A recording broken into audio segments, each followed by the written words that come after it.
B technical parents, नमस्कार, आदाब, सलाम। भाई आज की वीडियो तो बहुत ही इंटरेस्टिंग होने वाली है, खास करके पेरेंट्स के लिए। हर दो जनरेशन के बीच, हर दो पीढ़ी के बीच हमेशा से ही एक समस्या रही है। वो समस्या है जनरेशन गैप का। इसी से ही सारी कन्फ्यूजन, सारी दिक्कतें, सारी मुश्किलें निकल कर आती हैं। अगर हम जनरेशन गैप से जुड़े सारे मसलों को सुलझा दें तो सारी समस्याओं में से कम 99% तो खत्म ही हो जाएगी। तो इस विचार विमर्श को, इस बातचीत को आगे बढ़ाने से पहले मैं आपसे अनुरोध करना चाहूँगा, गुजारिश करना चाहूँगा कि जिन्होंने अभी तक देखकर भी मेरे चैनल को सब्सक्राइब नहीं किया हो, सब्सक्राइब कर दीजिएगा। अगर वीडियो पसंद आए तो लाइक भी कर दीजिएगा, साथ में दोस्तों के साथ शेयर भी कर दीजिएगा। और साथ ही मैं आपको बता दूं, जिस विषय पर आज मैं बात करने जा रहा हूं आपसे, वो पूरी तरह से मेरे कई लोगों से इंटरव्यूज और इंटरनेट सर्फिंग का नतीजा है। तो चलिए बातचीत शुरू करते हैं।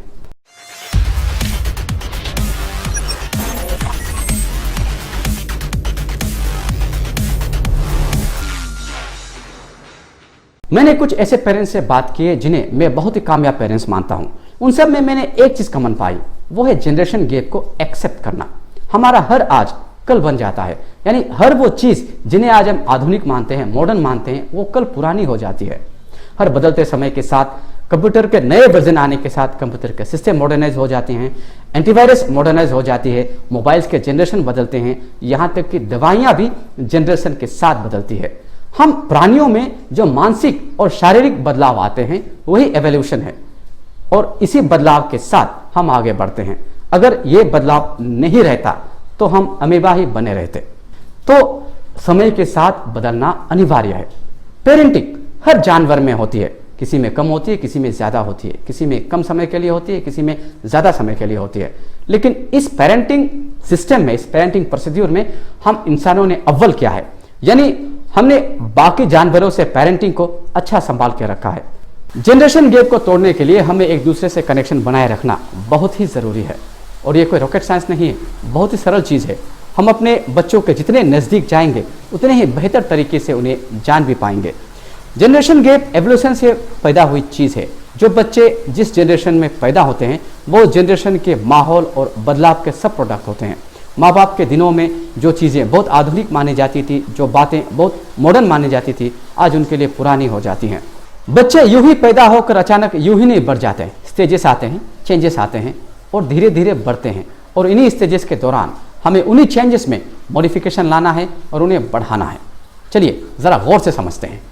4-5 साल तक बच्चे का दिमाग अपनी आने वाली जिंदगी के व्यवहार की आदतें सीख लेता है। अगर इस दौरान उनमें कुछ कमी आ जाए तो वो बाकी जिंदगी में दिखने लग जाता है।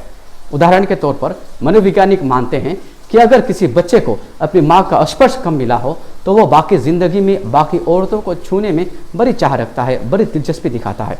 ये उनकी बीमारी नहीं है, लेकिन उनकी आदत बन जाती है। मेरे इस रिसर्च के दौरान ये भी देखा गया है कि अगर बच्चे को बहुत ही सख्ती बरती जाए इस दौरान तो इसका परिणाम बहुत अच्छा नहीं हो सकता है। बस हमें गौर करना है कि बच्चे के पालन पोषण में किसी भी तरीके से कमी ना आए। हमें ये कोशिश जारी रखनी है। 12, 13, 18, 20 साल के बच्चों में बिगड़ने की संभावनाएं बहुत बढ़ जाती हैं, और इसीलिए इस दौरान हम पेरेंट्स को बहुत ही टेक्निकली इन्हें हैंडल करना पड़ता है। इस दौरान, इस उम्र में बच्चों की इस दुनिया को देखने की नज़रिया ही अलग हो जाती है। उनके हार्मोनल चेंजेस और उनकी दुनिया के माहौल और बदलाव उनकी सोच और समझ को दिशा देती है, और इसीलिए हमें टेक्निकली उन्हें हैंडल करना बहुत ही ज़रूरी पड़ जाता है।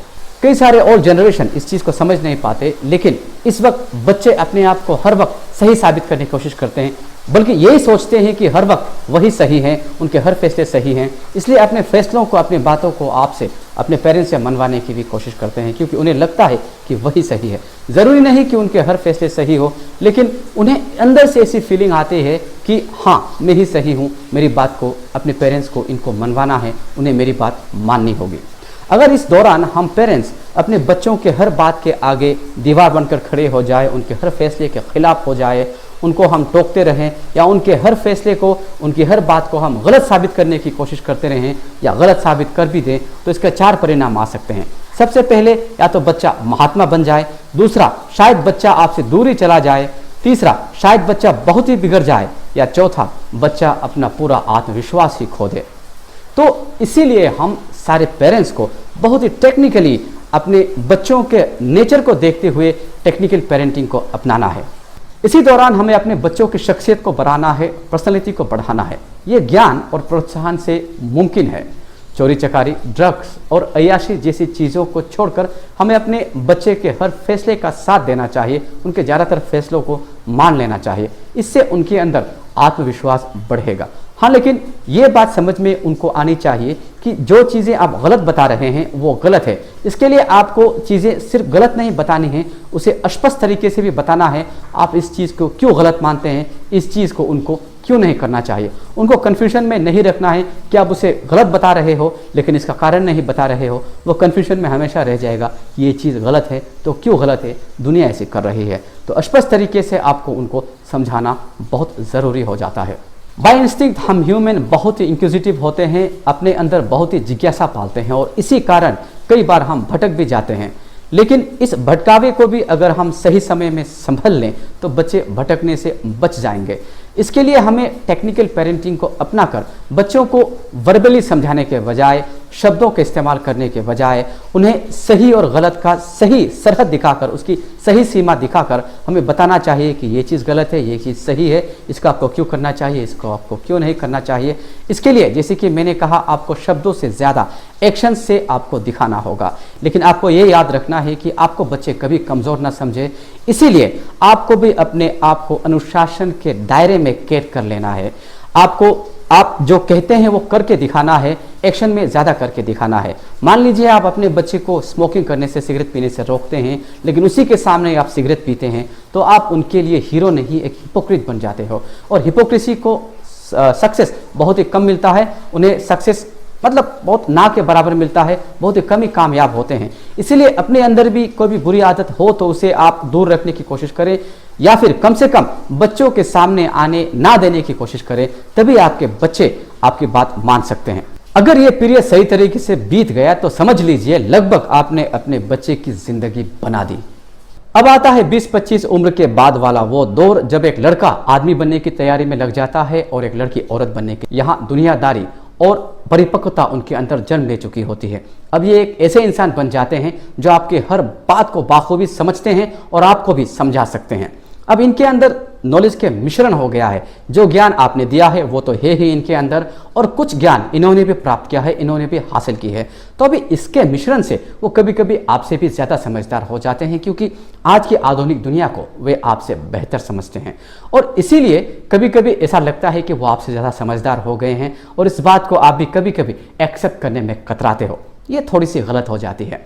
इस बीच अगर कभी आइडियाज़ की कन्फ्लिक्ट हो जाती है तो बातचीत से ही हल को निकाला जाना चाहिए। तर्क, आर्गुमेंट को किनारे रखकर अगर हम बात करें तो सही दिशा मिलती है, वरना तर्क यूजुअली आमतौर पर हमें गलत जगह ले जाती है, क्योंकि वहाँ ईगो का थोड़ा सा सामने आना अनिवार्य हो जाता है आपके लिए भी, और आपके बच्चों को भी थोड़ी सी ईगो प्रॉब्लम हो जाती है, क्योंकि उनको भी लगता है कि अभी मैं मैच्योर्ड हो गया हूँ, मेरे अंदर भी काफ़ी ज्ञान आ गया है, और आपको लगता है कि मैं इनसे बड़ा हूँ, मेरा ज्ञान इनसे ज़्यादा है।